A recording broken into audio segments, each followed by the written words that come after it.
Hey guys, what's up? Today we're going to be doing this super cheap Bilstein 5100 lift on our 5th gen 4Runner. I've already started on the rear, as you can tell, and this is something you can do in your house or your garage with just basic tools. I have a spring compressor kit and just some wrenches and ratchets and basic tools. So it's super easy. I want to see you guys be able to do this too, so that's why we're making a video on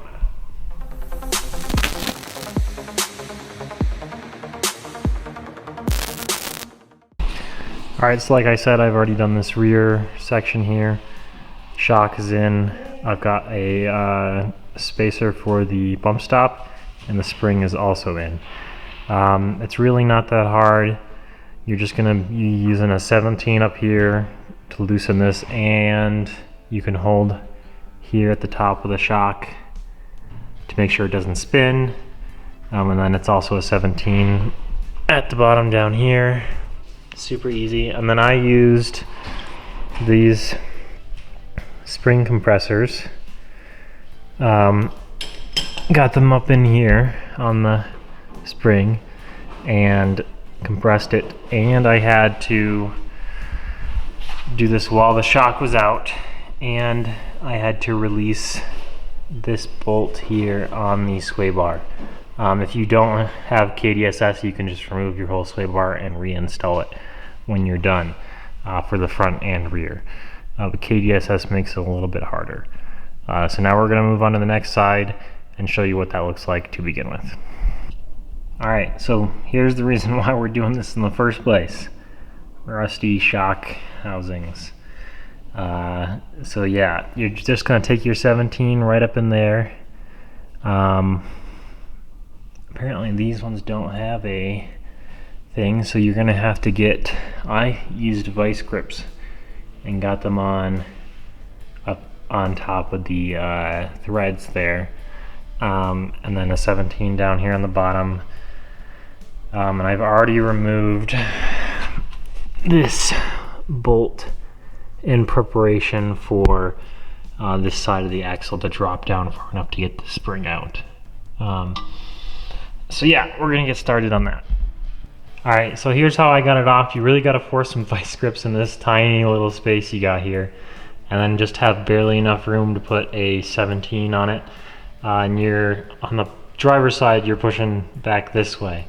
So I've already broken it loose, but you're basically going to be doing this until you feel it get loose enough to where you can take the vice grips off.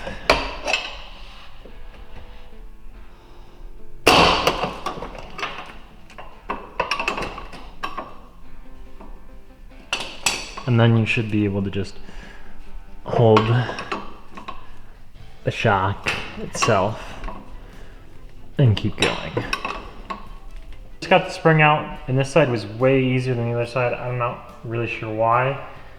So if you look down in here, this bolt for the sway bar is off, and I was able to just push down on the axle and remove this spring. I had to put a little bit of weight, but I was able to just push down and pull the spring right out. Once again, my shock is already out, so you're going to want to take that first and then pull the spring. Now I'm going to try and put the new spring in the same way I took that out. Hopefully I don't have to use the spring compressors, and it just goes in just as easily.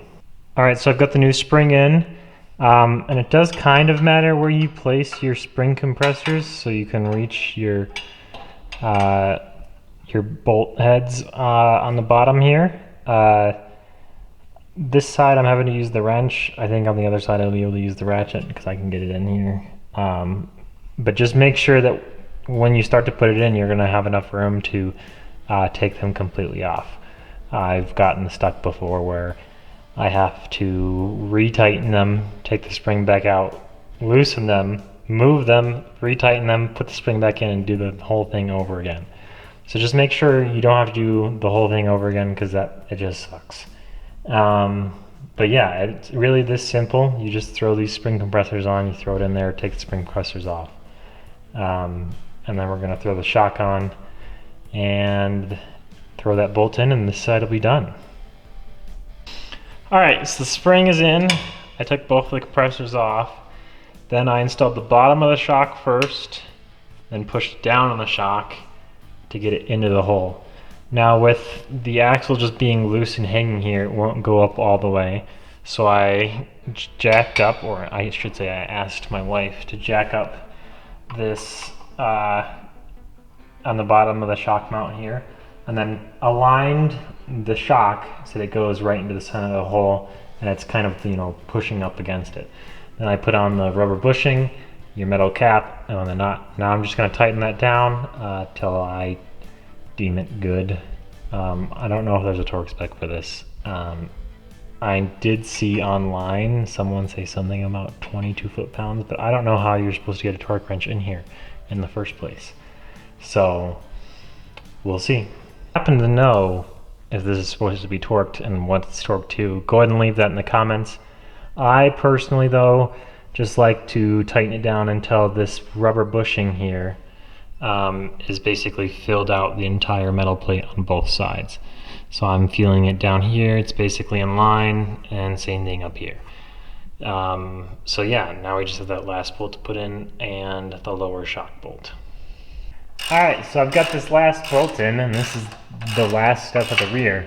Now to get this thing back in on the KDSS models, it's pretty difficult. If you have a regular sway bar designed by Toyota, it's much easier. So for the KDSS, you're going to want to stick around for this part. If you don't have KDSS, feel free to skip this and move on to the next step, which will be the front of the vehicle.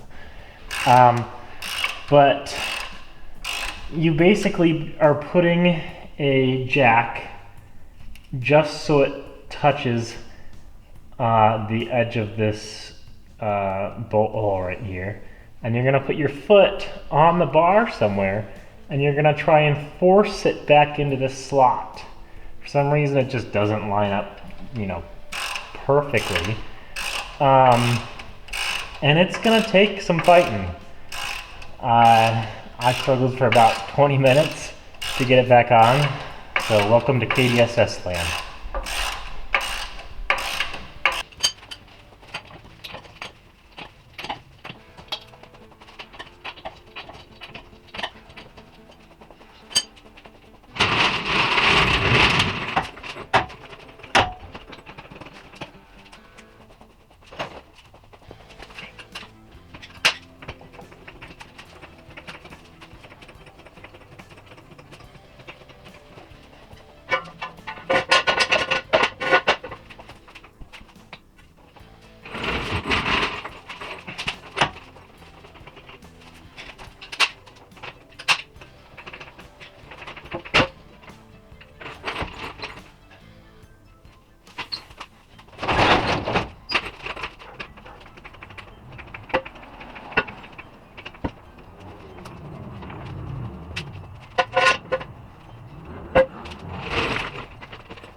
Alright, onto the front, there's 3 14mm bolts up top here. Then you got your lower shock bolt. If you don't have KDSS, your whole front sway bar has to come off. If you have KDSS, I would just recommend taking it off right here at the A-arm and then jacking it back up into place, or bungee strapping around the frame right here. Not bungee strapping, but regular strapping. And then you have 2 bolts on the bottom, on the outside of your lower ball joint here that you're going to take off, and you're going to loosen up your lower control arm here, and that should give you enough room to put pull the old shock out and the new shock in. So we're going to get started on that. I've already taken out the 3 up top here, and yeah, there's still a lot of disassembly to go. So. Okay, so I'm on my last bolt. It's just the lower shock bolt here. Sometimes can be just a pain in the butt to get out. Got my sway bar disconnected here, strapped up since I got KDSS. If you don't have KDSS, you can just take it off. I've loosened the lower control arm bolts. This whole thing is separate from the lower control arm here, so it can move out of the way for taking the shock out. And then I got my jack handle in here as a pry bar, so that I can really pry down on it and get that shock to come out of the top hat there. So right now I'm just gonna try and whack this out of here. Yeah, they always say save the threads, but I've never had them go bad, so.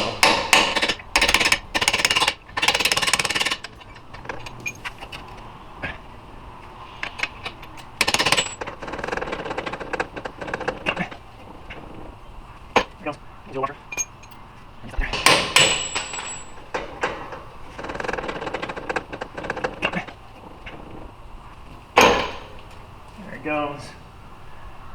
That was your little washer. Alright, out with the old, in with the new. And I'll show you how I got this out in just a second. Alright, so you're going to need 3 hands. Well, I only got 2. So my wife behind the camera, I had to drop the camera. She was prying down on this red bar here to give me the extra room. And then I was pulling this up while fishing the shock out through here. It's a tight fit. Careful that you don't damage your boot or anything. But it is possible. A little bit of finagling, a little bit of hard work. But I'm going to attempt to put this in without my wife's help. I've jacked up the contraption here away from the lower control arm. And yeah, we'll give it a shot. This can only go in one way. This has to be, the bottom bolt has to be this way, or not, sorry, the bottom bolt, but the shock has to be this way. So this back bolt is in the back of the tower there. So let's give this a try.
There.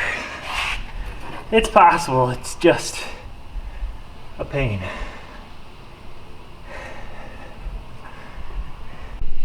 Alright, so got it all in there. Everything's bolted up except for the sway bar there. To get these bottom bolts down here, this guy here and this guy back here, I had to use the jack and basically put it underneath here, jack it up a little bit till It felt like I was lifting off the jack stands just a teeny tiny bit. And then this could come down far enough to where you can start to thread those bolts in. They're a little bit finicky, just like everything with this vehicle. Don't tighten up these until we're back on the ground. We gotta take it to an alignment shop anyways because we lifted it. So now I'm just gonna attach this sway bar back on both sides. As you see, I've still got some bolts over there for the other side. And then we'll be all set to go for a quick test drive and see how bad the alignment is. Yay!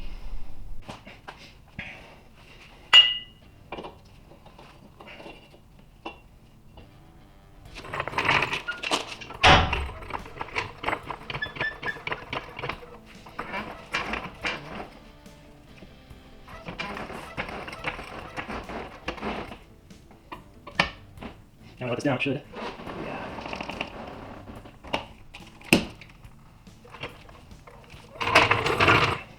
Yeah. I'm using my stand here, my switch. Come in here and line your bolts.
What a pain. Oh my word. I recommend not buying PSS.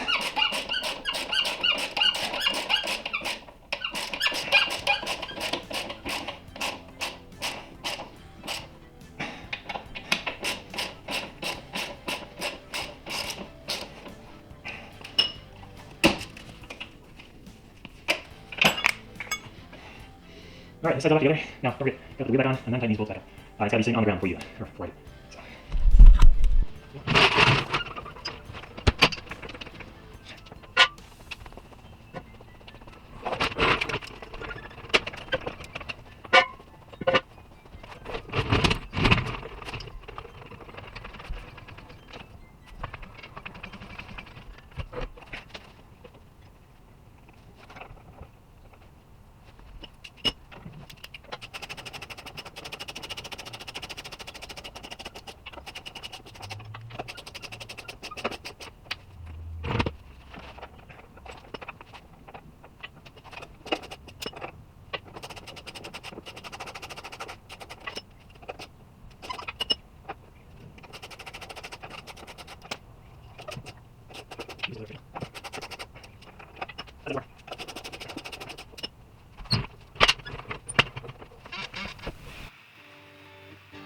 All right, I've got the lift all on. We've got it aligned, and man, I think my shocks were blown or something because it rides a million times better. Uh, it looks great. I'll throw some pictures up. But the sad thing is this thing just got detailed, new headlights, and it's going to be listed for sale soon. We're actually looking at getting rid of our 4Runner, and we've got an order in for a new Ranger Raptor. Also fit better with our Ford off-road name, not just my last name, but the cars we drive. So stay tuned for that. We're going to have lots of content on that as soon as we get better. Oh yeah, and don't forget to comment, like, and subscribe.